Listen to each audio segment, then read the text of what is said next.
ક્યારેય એવું વિચાર્યું છે કે કેવી રીતે એક હાર એક મોટા વિજયની શરૂઆત બની શકે છે?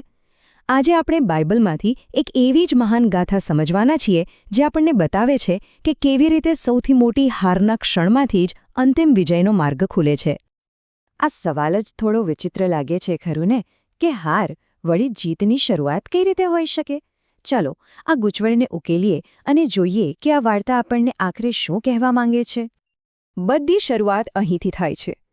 માનવ ઇતિહાસના એકદમ પ્રારંભમાં જ બાઇબલના આ શક્તિશાળી વચનમાં એક મોટા આધ્યાત્મિક સંઘર્ષની જાહેરાત થઈ ગઈ હતી.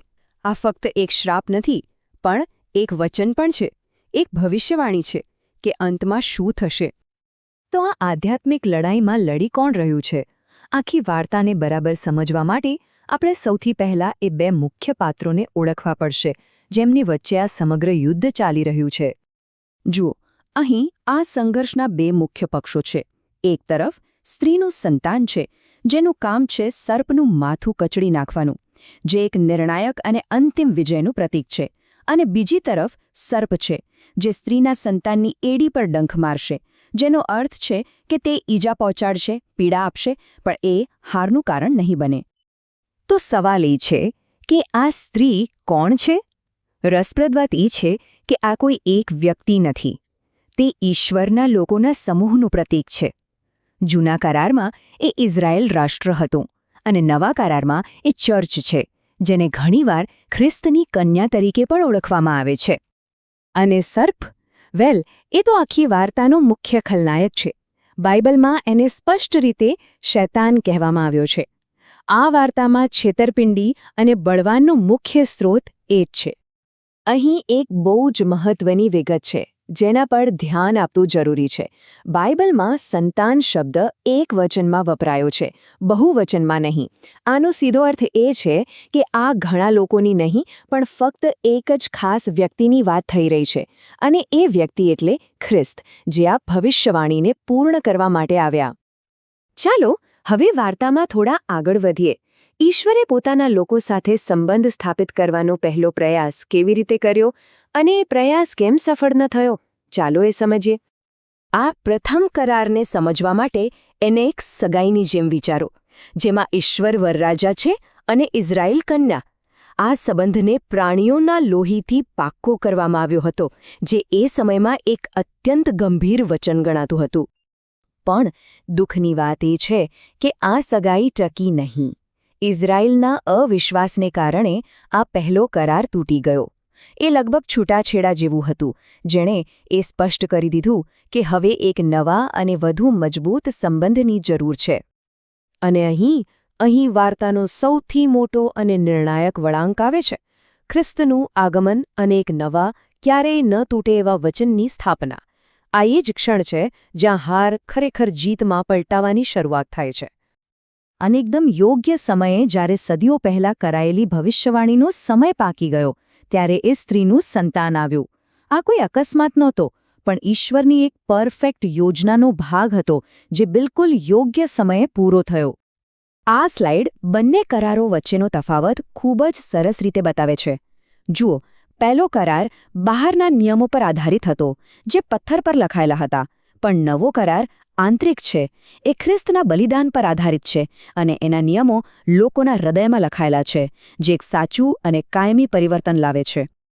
તો આ નવા કરારનું પરિણામ શું આવ્યું?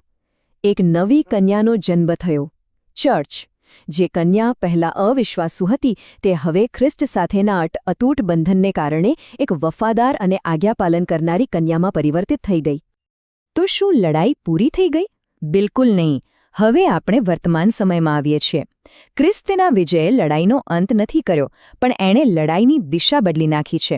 ચાલો જોઈએ કે આ સંઘર્ષ આજે કેવી રીતે ચાલુ છે. આ સમયરેખા સ્પષ્ટપણે બતાવે છે કે લડાઈનું કેન્દ્ર કેવી રીતે બદલાયું. ક્રોસ પર શૈતાને ખ્રિસ્તની એડી પર ડંખ માર્યો, જે એક કામચલાઉ ઈજા હતી. પણ એમના પુનરુત્થાન પછી ખ્રિસ્ત શૈતાનની પહોંચથી ઘણા દૂર ચાલ્યા ગયા. એટલે હવે ગુસ્સે ભરાયેલો શૈતાન પોતાનો બધો રોષ સ્ત્રી એટલે કે ચર્ચ પર કાઢી રહ્યો છે. અને જુઓ, આ માત્ર કોઈ કલ્પના નથી. બાઇબલ પોતે આ વાતની સાક્ષી પૂરે છે. અજગર, જે શૈતાન છે, તે હવે સીધો ખ્રિસ્ત પર હુમલો નથી કરી શકતો, એટલે એ પોતાનો ગુસ્સો સ્ત્રી પર એટલે કે ચર્ચ પર કાઢે છે. હવે આપણે આ મહાન ગાથાના અંતિમ ચરણમાં પહોંચી રહ્યા છીએ, પણ વાર્તા અહીં પૂરી નથી થતી. હજી એક છેલ્લો અધ્યાય બાકી છે, જેમાં આપણને અંતિમ અને સંપૂર્ણ વિજયનું વચન આપવામાં આવ્યું છે. તો આજે ચર્ચની શું સ્થિતિ છે? એ એક એવી કન્યા જેવી છે જે પોતાના લગ્નના દિવસની તૈયારી કરી રહી છે. આ તૈયારીનો સમય છે, એ રાહ જોવાનો સમય છે કે ક્યારે એનો વરરાજા પાછો આવશે. શાસ્ત્રો પ્રમાણે વરરાજાના પાછા આવતા પહેલા કેટલીક શરતો પૂરી થવી જરૂરી છે. પહેલું, કન્યા પોતે તૈયાર હોવી જોઈએ. અને બીજું, એક ઊંડો અને ગહેન વિચાર છે કે વિશ્વાસ માટે પીડા સહન કરનારાઓની એક નિશ્ચિત સંખ્યા પૂરી થવી જોઈએ, જે વિશ્વાસની કિંમત દર્શાવે છે. અને જ્યારે એ શરતો પૂરી થઈ જશે, ત્યારે આ વાર્તા એના ક્લાઇમેક્સ પર પહોંચશે. ખ્રિસ્ત એટલે કે વરરાજા આ સંઘર્ષને હંમેશ માટે સમાપ્ત કરવા અને સર્પને એના અંતિમ ન્યાયનો સામનો કરાવવા માટે પાછા આવશે. આ વિશ્લેષણનો અંત કોઈ સારાંશ સાથે નહીં, પણ વિજેતાઓના આ ભવ્ય દ્રશ્ય સાથે થાય છે. તેઓ વિજયનું ગીત ગાઈ રહ્યા છે. આ એક શક્તિશાળી છબી છે જે બતાવે છે કે જેની શરૂઆત હારથી થઈ હતી, તેનો અંત આરાધના અને શાશ્વત વિજયમાં થાય છે. આ આપણને વિચારવા પર મજબૂર કરે છે કે આપણા જીવનમાં દેખાતી હારને આપણે કેવી રીતે એક અંતિમ વિજયની ગાથાનો ભાગ બનાવી શકીએ.